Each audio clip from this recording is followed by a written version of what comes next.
Hi, we talk about ADKAR as being a personal change model. That's the steps we've got to go through to achieve a change. It's a great way of looking at the steps required to embrace, adopt and use a change.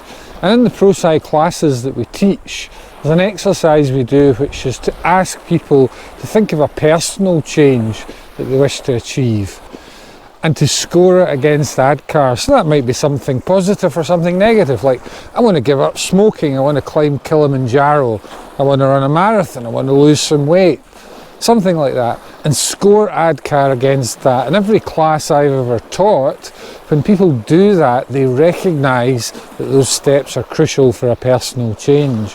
And then we go and apply it to a business change.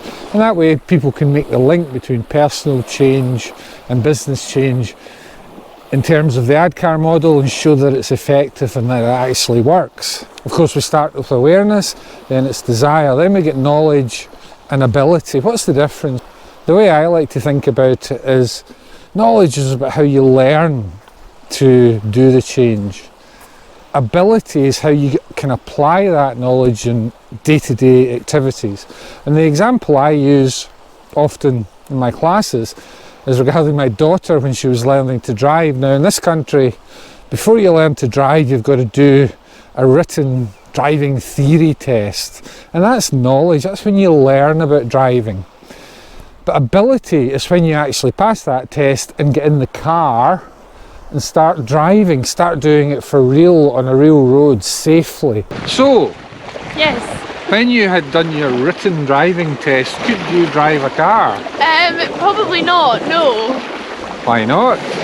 Because I then had to take my knowledge that I gained from my theory test and apply it so that I had the ability to drive a car and feel safe in the car and do my practical test. Yeah, and Kyra's a bit jealous because when I did my driving test all those years ago, there was no written test, there was no knowledge, you just got in and drove and had to pass the test then. So that's the difference between knowledge, doing the exam, which she passed first time of course, and ability, which is passing your practical driving test safely so that you can demonstrate you can drive on the road, which she passed first time, didn't you? I did. Awesome.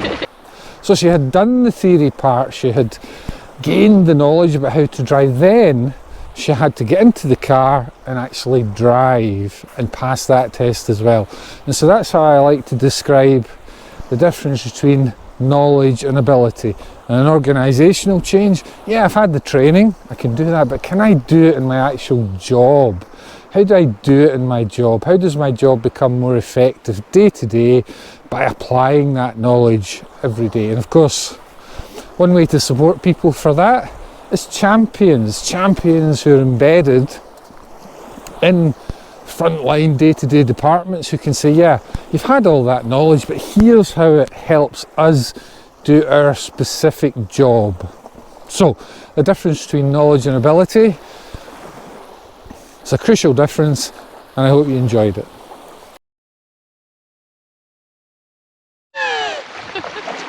And action. Cut it all out, it's fine, that's why you cut things.